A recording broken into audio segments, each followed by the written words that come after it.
नमस्कार मित्रांनो, मी मेघा पारशेवार आज तुमच्यासाठी ओनली एज्युकेशन या यूट्यूब चॅनलवर संत गाडगे महाराज यांच्याविषयी अतिशय सुंदर भाषण घेऊन आली आहे।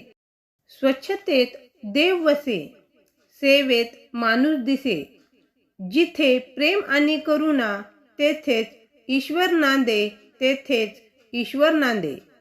माननीय अध्यक्ष महोदय, आदरणीय प्रमुख पाहुणे आणि माझ्या सर्व प्रिय बंधू आणि भगिनींनो, आज आपण येथे एका थोर संतांच्या स्मृतींना वंदन करण्यासाठी एकत्र आलो आहोत।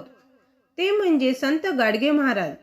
हे नाव उच्चारताच डोळ्यासमोर उभा राहतो एक निर्व्यसनी, साधा पण समाज जागृतीचा महान दीपस्तंभ। गाडगे महाराज म्हणजे केवळ संत नव्हते, तर ते एक चालते बोलते विद्यापीठच होते।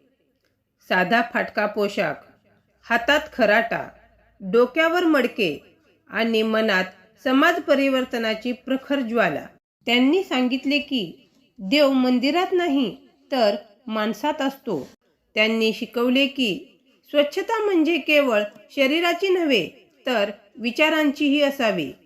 भुकेल्यांना अन्न द्या, तहानलेल्यांना पाणी द्या, अडचणीत असलेल्यांना मदत करा, हाच खरा धर्म होय।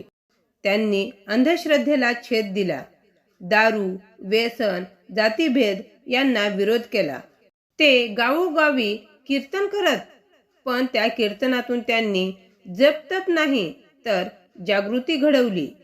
सत्य, सेवा आणि स्वच्छतेचे बी त्यांनी जनतेच्या मनात रोवले। गाडगे महाराज म्हणत, देव शोधायचा असेल तर माणसात शोधा, सेवा केली तरच ईश्वराला जाणाल खरे। बंधू भगिनींनो, आजही आपण स्वच्छता मोहीम राबवतो, समाजसेवा करतो। हे सारे संत गाडगे महाराजांच्या विचारांचेच प्रतिबिंब आहे। त्यांनी आपल्याला शिकवले की शिक्षणाशिवाय प्रगती नाही आणि सेवा केल्याशिवाय संस्कार नाहीत। आपण जर आज संकल्प केला की आपण स्वच्छ राहू, व्यसनापासून दूर राहू, गरिबांची सेवा करू आणि अंधश्रद्धेविरुद्ध उभे राहू, तर तेच गाडगे महाराजांना खरे मानवंदन ठरेल। एवढे बोलून मी माझे छोटेसे भाषण संपवते। जय हिंद, जय भारत। मित्रांनो, असेच नवनवीन आणि सुंदर एज्युकेशनल व्हिडिओज पाहण्यासाठी आमच्या चॅनलला सबस्क्राईब नक्कीच करा। आणि हो, तुम्हाला हा व्हिडिओ कसा वाटला ते कमेंटमध्ये नक्कीच कळवा।